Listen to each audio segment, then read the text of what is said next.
गर्मियों की दोपहर थी। सूरज आग उगल रहा था। हवा जैसे कहीं गायब ही हो गई थी। सारे जानवर अपनी अपनी बिलों और छांव में दुबके बैठे थे। लेकिन एक कौवा था, नाम कालू। कालू उड़ता उड़ता बहुत दूर आ गया था। उसका गला बिल्कुल सूख गया था। उसने आसमान की ओर देखा और बोला, हे प्रभु, जरा रहम करो, 2 बूंद पानी ही गिरा दो। पर बादल तो कहीं दूर पहाड़ियों पर मस्ती में थे। अब कालू के पंख भी थक गए थे और जमीन पर बैठना पड़ा। उसने इधर उधर देखा, कुछ नहीं। फिर दूर एक पुराना घड़ा दिखा, आधा मिट्टी में धंसा हुआ, ऊपर से सूखा सूखा। शायद इसमें कुछ पानी हो, ये सोचकर वो लपका।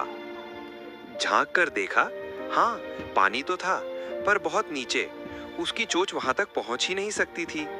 अब अगर आज का कोई और कौवा होता तो क्या करता? कहता, अरे छोड़ो, भागते हैं, कहीं और ढूंढते हैं। पर कालू ऐसा नहीं था। वो सोचता था, समस्या आई है तो हल भी होगा। तभी उसे ध्यान आया, उसके दादाजी ने एक बार किस्सा सुनाया था कि घड़े में पानी नीचे हो तो पत्थर डालो, पानी ऊपर आ जाएगा।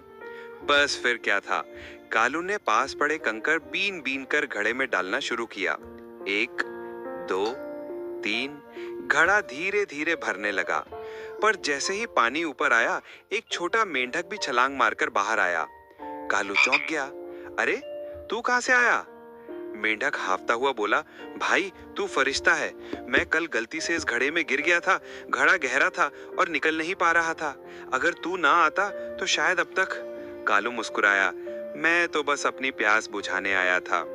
मेंढक बोला, पर तूने मेरी जान भी बचा ली। अब जल्दी पानी पी ले, बहुत मेहनत की है तूने। कालू ने चोंच घड़े में डाली और गटागट पानी पी गया। ठंडा, मीठा, जानदार पानी। उसके पूरे शरीर में जैसे फिर से उड़ान भरने की ताकत आ गई। उसे अब उड़ जाना था, लेकिन कुछ सोचकर वो रुक गया। उसने फिर से घड़े में झांका। अब पानी तो ऊपर है, पर क्या पता अगले आने वाला जानवर कब आए। अगर तब तक पानी फिर नीचे चला गया तो?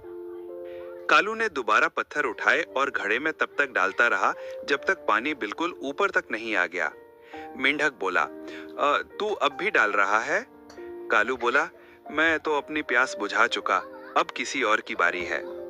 कुछ ही देर में एक बूढ़ा कौवा कांपते पंखों के साथ उड़ता हुआ आया। उसने घड़े में झांका, पानी देख उसकी आंखें भर आईं। धीरे से पानी पिया और कालू को देखा और बोला, बेटा, आजकल लोग अपने बात किसी को नहीं सोचते। तूने मेरे लिए पहले से पानी छोड़ दिया। तेरा ये काम एक दिन जरूर लौट कर आएगा। फिर क्या हुआ? उस दिन के बाद कालू ने एक आदत बना ली। जहां कहीं भी पानी पीता, वहां थोड़ा पानी और छोड़कर आता। धीरे धीरे जंगल के दूसरे पक्षी और जानवर भी ऐसा करने लगे और कुछ महीनों में ही जंगल में एक नई परंपरा बन गई। पानी सिर्फ अपने लिए नहीं होता। जो तृप्त हो गया, वो किसी प्यासे के लिए रास्ता जरूर छोड़े। इस कहानी से हमें ये सीख मिली कि जिंदगी सिर्फ अपनी प्यास बुझाने का नाम नहीं, दूसरों की प्यास बुझाना ही असली इंसानियत है।